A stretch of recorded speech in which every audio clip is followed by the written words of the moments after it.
Hi, this is Debbie. Welcome back to Cheyenne, Wyoming Urban Gardener, and this is going to be a quick video, hopefully, of what I've been harvesting today. It is September the 28th, and we are harvesting a lot of the squash out of the garden, a lot of the tomatoes, and going ahead and letting them ripen off of the vine, and a whole lot of other things in the garden.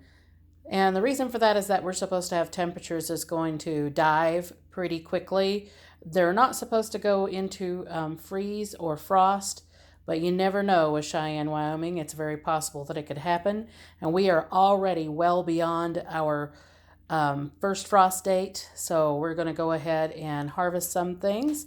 We still left some out in the garden. There's a few tomato plants that are left and a few other things, but for the most part, we're harvesting.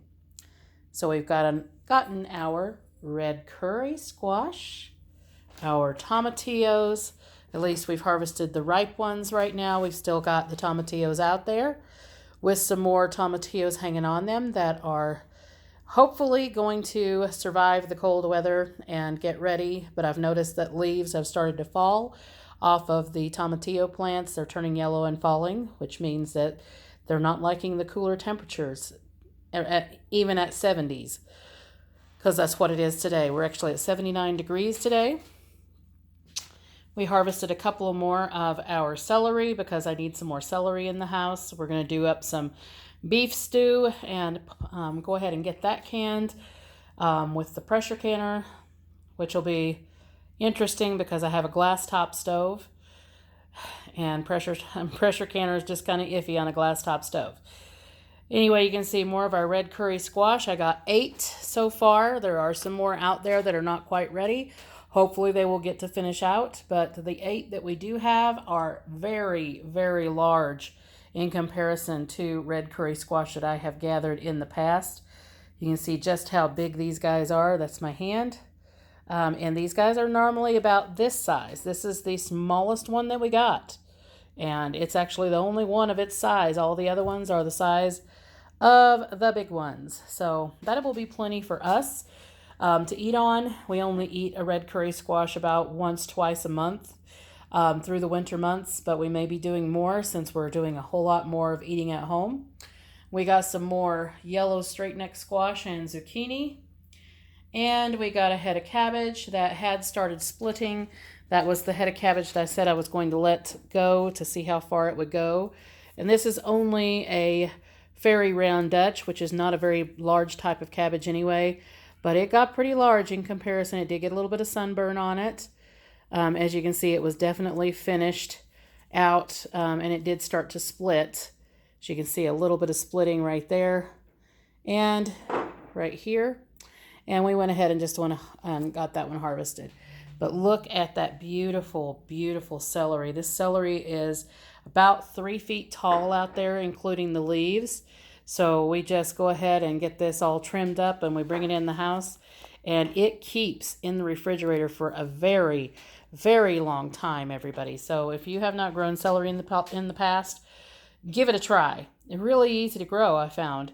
And this is the tango variety of celery. So in particular, look for that variety because it seems to do very well. We did get an acorn squash. We've actually got 2 down in that basket of acorn squash, and we've got more acorn squash still out there that's not quite ready, but are almost this large. This is a quite large acorn squash, and I'm a little bit surprised at this one because it was in amidst my zucchini, so it wasn't really supposed to have been an acorn squash, but I'm kind of glad we got it. So we've got a few acorn squash off of that one, and then we have several more out there that are just finishing up. They're just about ready, and then we'll be harvesting those.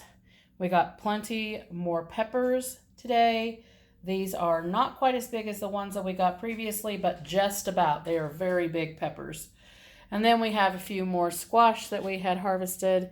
And then we've got a few more squash we harvested. And then I went ahead and got those vines out of there because they were done. They were so done. And then we got some more cucumbers.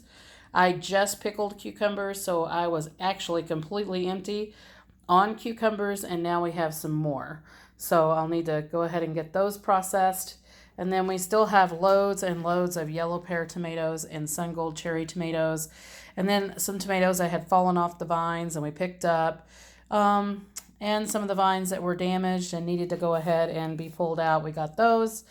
And then we have those 5 Big Jim peppers. That's all we got this season of the hot peppers. And I think I'm going to go ahead and let these dry. And we'll use these as basically like a chili pepper because they're not very hot. And we're not really too fond of hot peppers because they do give us quite bad heartburn. And then my partner surprised me with a brand new apple core peeler. And this one just basically adheres to the top of a surface. And it's the old style. And I was so appreciative of that. It's been a while since I've had one. And I was basically doing all of my peeling of my apples and coring by hand. So very glad to have that. And then also today we did go ahead and can up some tomatoes. We had a whole bunch of tomatoes that were ready. So we've got 4 pints of tomatoes that we did go ahead and get processed. And I still have my apples over here. I haven't taken them downstairs to put in the pantry as yet, but we'll be doing so soon. And there we have it. Lots of good stuff going on. Lots of pounds of food that is happening. It's just so much going on right now. And yeah, just lots of stuff going on in the garden. And let me show you those tomatoes that we're going to go ahead and let finish out in the house. And that was because the vines were just so damaged at this point that then, and you know, some of them have some color on them already. And we'll go ahead and get these finished in the house. Just the vines were so damaged. It was time. It was time. So we went ahead and got those out of there. And you can see that these super sauce tomatoes are enormous. Some of them are kind of small because they came on later and they hadn't had a whole lot of time on the vines, but you can see most of the time these are just huge tomatoes, to be honest. And I look forward to all of those coloring up. There's another one that's down in there. This one is enormous. Let me show you this one. Look at that. And it's a good 1.5 pounds, 2 pounds tomato. Look at that tomato. Just huge. And this is the only super sauce I've ever had that cracked. And it cracked on the back. And again, that is a water issue. If you're watering too much or watering too little and then you suddenly water, that can cause the cracking. So we had 1 tomato super sauce that cracked. Otherwise, it was all the old Germans that did cracking. And then we did go ahead and get our delicata squash harvested. Now, they're not a very large type of squash. So there you have those. And we will likely save some seed out of those. And then all of the tomatillos here. These were 2 separate plants of tomatillos, and just look at those amazing tomatillos. And we'll get ready to make some salsa verde, get that canned up. Look at that. Nice tomatillos. So anyway, like, subscribe, hit the notification bell for notices on new videos as they come out. And we'll take you along in the garden as we're finishing cleaning it up. We'll see you in the next one.